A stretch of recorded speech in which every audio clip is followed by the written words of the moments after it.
Alright, today we're replacing the front brake pads on a V6 2003 Toyota Tacoma. Now some of my customers, they don't want to pay the big bucks for Akebono brake pads, which are factory OEM brake parts provider for the big Japanese car manufacturers. So I bought these Raybestos EHT enhanced hybrid technology pads, and so far the feedback from the customers has been very positive, that it brakes smooth and it brakes hard. And what I like about these pad kits is they do provide you with additional hardware, the caliper clips for the ears of the brake pads. Now we'll also be replacing the rotors, so we bought these Wagner rotors, which I've gotten positive results, and these rotors are coated, so they paint the inside here black along the outer perimeter here black, so it won't rust and look ugly later on. The performance of these rotors have been very consistent. They don't warp like a month later. So first thing we'll be doing is removing these brake pad pins. So there's a little spring in here that has to be removed. Now I don't have to worry about losing this because the Raybestos kit comes with new springs. And here's another spring we got to remove.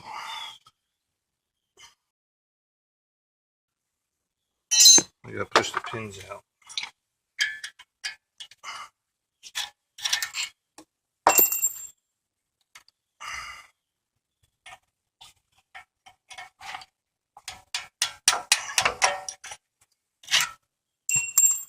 Pads, the brake dust sometimes is difficult to get out. Like we'll wiggle it out.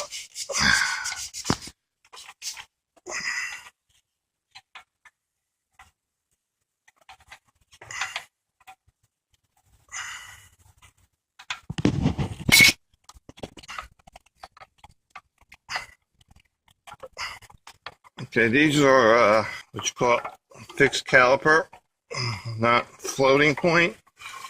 So that means you'll have caliper pistons on both sides, putting pressure on the brake pad, so the caliper doesn't move or float as the pad wears. It's the pad that only moves as it wears down. So this is my caliper piston compression tool, just wide enough so squeeze in between the four caliper pistons. After each turn I wait like a couple seconds, let the pressure in the brake lines equalize.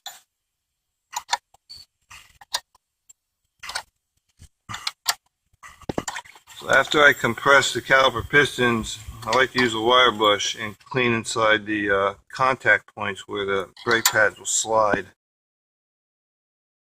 I'll just remove this brake hose bracket here.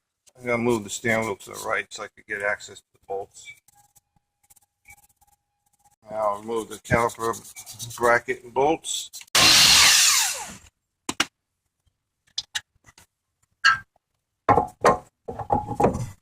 So I can just hammer around the perimeter here.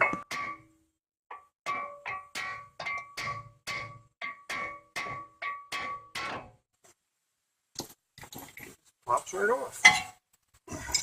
I got in the habit of using anti-seize on the contact points for the new rotor, so next time it won't be stuck in place with rust.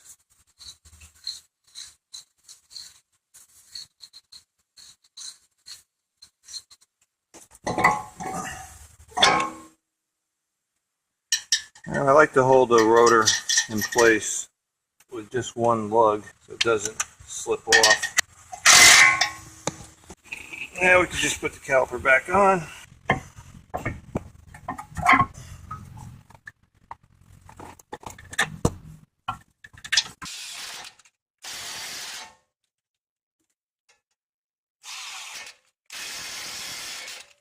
Now we'll just put some brake grease where the brake shim contacts the pad.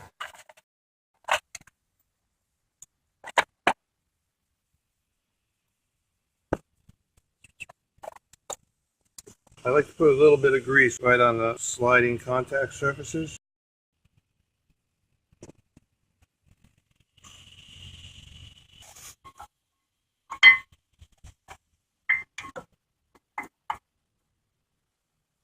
Okay.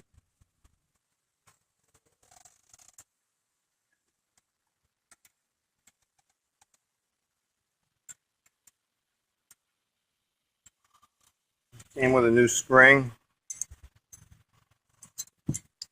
This holds the brake pads in place.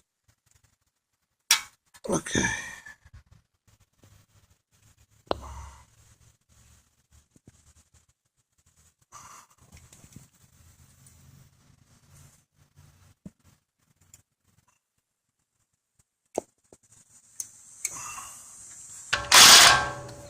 And that's it. We're done.